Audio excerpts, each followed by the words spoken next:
Hey guys, this is Guy Jacoby with another figure review, finally. And today it is on the Monsterarts Alien.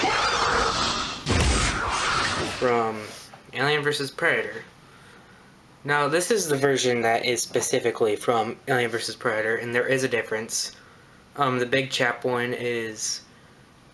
just go watch a different review. I'm not going to explain it. Anyway, articulation, the jaw. Okay, hang on. Let me try and get it focused in. That's better. Okay. The jaw opens and closes, and if you lower it, you can get a tongue. And that moves in and out. But my head's crappy because the hinge came off and now it does this. So, the neck. A good range of articulation. If you lift this little panel up, you can get it back pretty far. Get him in a crawling pose. These tentacle things move. They're on a ball joint, so they can... I'm not sure if they're on a ball joint actually, but they can swivel like this. They can move like that. All four of them. And sorry, this stupid tail end is die cast, so you're gonna hear this the entire review. The tail is nicely segmented. I'm not going to count all that, but very beautiful articulation. The arms move in and out ever so slightly. They got a good range. Not really good range, but because these shoulder pad things hinder it. Elbow, double jointed elbow. Can swivel. Oh, yeah, that hand comes off really easily. But let's do it on this hand. You can slightly move it like that. More down than up, because they usually have their hands like that. And it can swivel. The legs, they can move out decent, I guess. Not really. They got good range. If you move it down, I guess it can move better. But they got a good range of movement. Knees, double jointed. Feet, they can pivot. And they can move up and down, side to side. And all the toes are on ball joints. But I'm not going to move them because they fall off really easily. And now on to accessories. And I forgot to mention, because I'm a dummy, that the upper chest and waist are on. You can swivel the waist, but that's about it. And the chest you can crunch, but not much. And it can somewhat swivel. Okay, now on to accessories. So he comes with 2 open hands, 2 closed hands, a chest burster, and a face hugger egg. That is all. And for fun, I got him in my best ta-da pose I could do. But anyway, this is one of the very few reviews I attached the attachments because there's not much and it's actually very simple. So we're just gonna take off the hands. That one's a bit harder for some reason.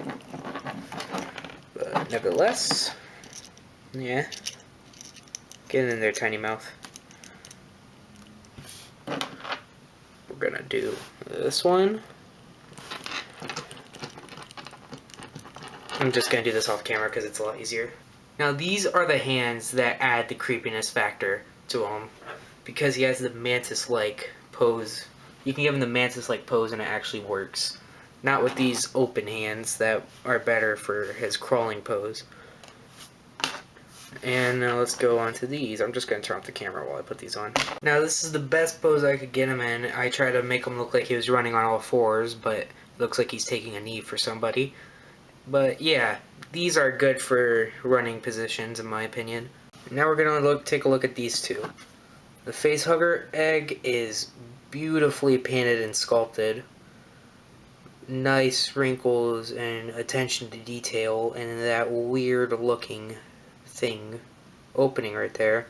I just wish they added some more to the bottom. And the chest burster is good enough. The detail is really good, and paint, it makes it look like just how I did in the movie, but not the teeth, if you can even see it. Okay, there's somewhat. It's okay is basically what I'm going at. So yeah. Okay, so I'm not doing size comparisons for accuracy, more or less just to show you, oh crap, just to show you his size, how, like, lanky this guy is. So first is an Ultra 500 Gamora, something that I feel like everybody has. I'm not exactly sure. Next is the only other alien product I have, and that's a little chibi that I keep on my desk. Yeah.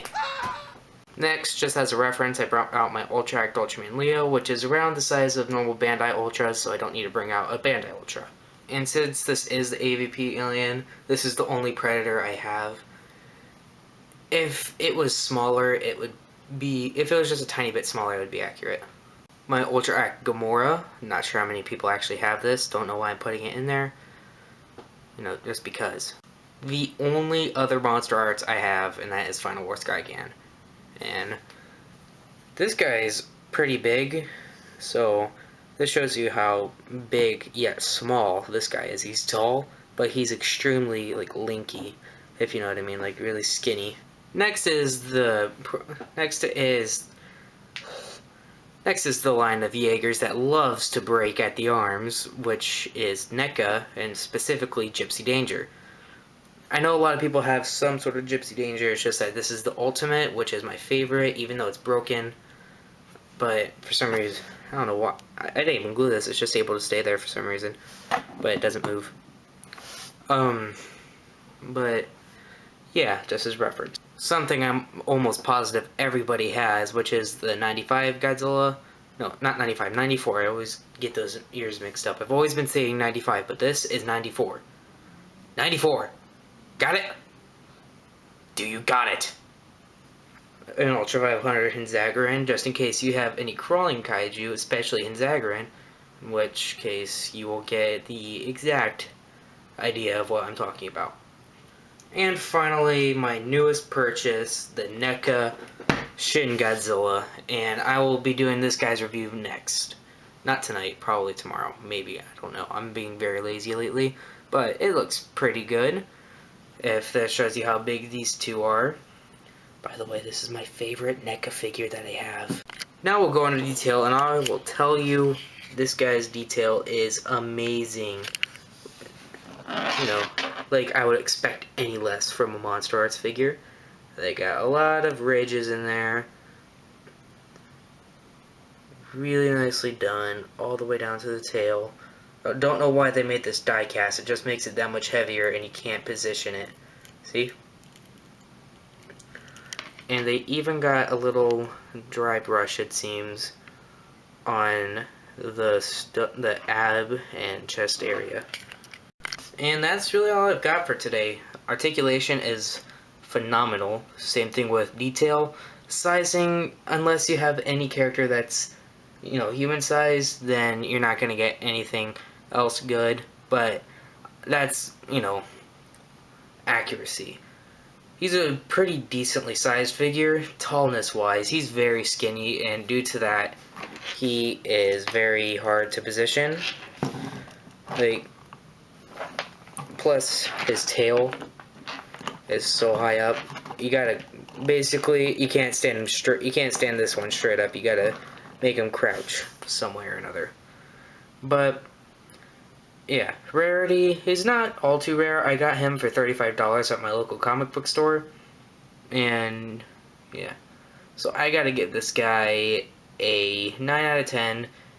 Reason why not 10 out of 10 is because, one, I'm not too big a fan on the Alien franchise. I've only seen Alien vs. Predator and the first Alien. That's it. And I don't even remember much from the first Alien. Only thing I remember is how it died. And yeah. But if you are a diehard Monsterarts collector, then I definitely recommend this guy if you already haven't got him, which I don't see why you wouldn't have. I might pick up Predator in the future. I don't know. I've heard there's a lot of things wrong with it, but there's a good chance I might pick up Big Chap or Old Chap. I forget which one it is. It's one of the two. It has Chap in it. I know that for a fact. Anyway, I will see you guys next time.